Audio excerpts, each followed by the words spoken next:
Fight fans, UFC 270 is upon us, and there are a ton of storylines, a ton of matchups worth discussing here, but none more so than the main event. Francis Ngannou versus Ciryl Gane. Let's go ahead and spend some time on that Francis Ngannou fight. 11-2 in the UFC.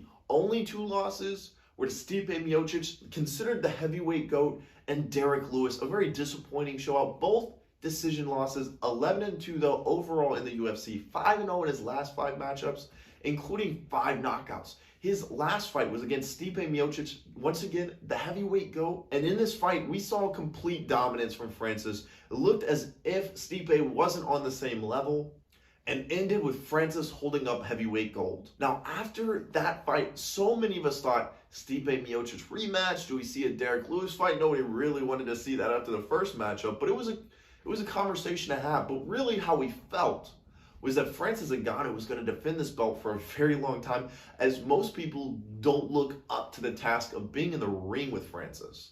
That all changed though, as we saw a dark horse kind of come out of the division in Ciryl Gane. 7-0 in the UFC, 10-0 overall, 5-0 in his last 5 matchups. When you watch Ciryl Gane, he is head and shoulders above the competition. He's a different animal. A lot of these guys couldn't compare themselves to Ciryl Gane in skill and in tactical ability.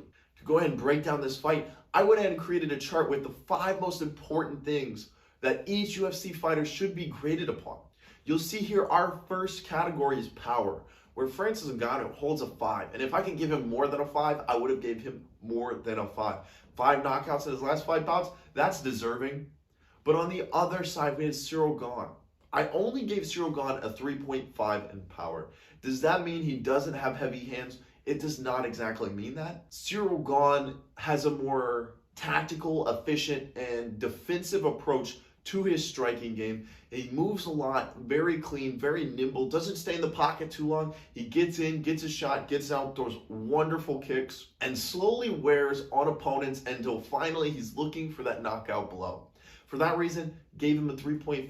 But after that power category, we see a lot of blue numbers here on Ciryl Gane's side, and that's for good reason. Our next category is striking. You'll see that I went ahead and gave Ngannou a 4. The reason being, you don't get 5 straight knockouts in your last 5 matchups without having striking skill. Now, most of that belongs to power. You can give a lot of that credit to his power. Sometimes it feels as if he just marches down opponents, swinging, and there's nowhere for that opponent to go, as the ring is just too small for them to avoid this scary man. But on Ciryl Gane's side, I see real dominance in the skills department. He's in, he's out. His footwork is amazing. This is one of the guys that are going to hurt you, and you're going to hit air, as he's absolutely outclassed each one of the fighters he's faced. You give him a 5. Now we get interesting and we get a little bit controversial here. We're in the 3rd section, which is grappling. Once again, starting with the champion side here, we gave a 3.5 for grappling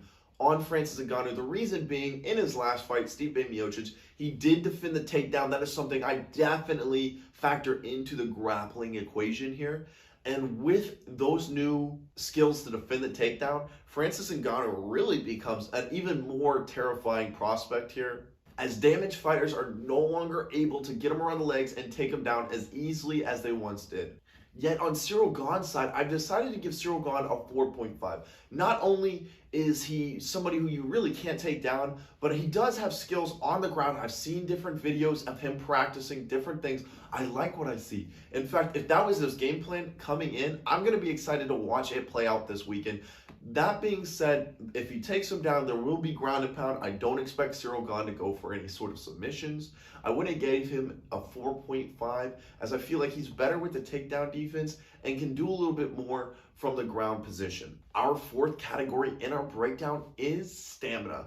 The reason why I gave Francis Ngannou a measly 2 in stamina is the fact that both of his decisions came as losses in the UFC. The more tired Francis Ngannou gets, the more likely Ciryl Gane is going to be able to take advantage of that, because I believe Ciryl Gane can keep his gas tank much longer than Francis Ngannou. On the other side of this matchup, for Ciryl Gane, once again, absolute dominance. I believe that he can go as long as he would like. He wins plenty of decisions, I guess all of his decisions in the UFC. Like I said, only 2 knockouts in his last 5 fights, which means 3 decisions. And decision shouldn't be seen as terribly less than a knockout, as once again, Ciryl Gane was very dominant, even in these decisions. He looked clean, he looked good, he didn't look challenged. The other fighter looked gassed, worn out, and sort of defeated at the end of these matchups.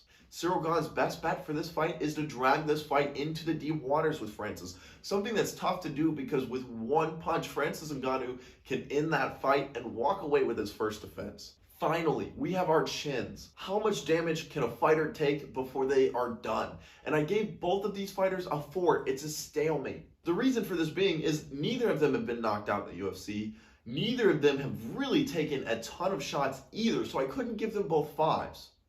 But rather, the ability to not have to test your chin should be worth something, as well as the fact that neither of these guys have ever been finished.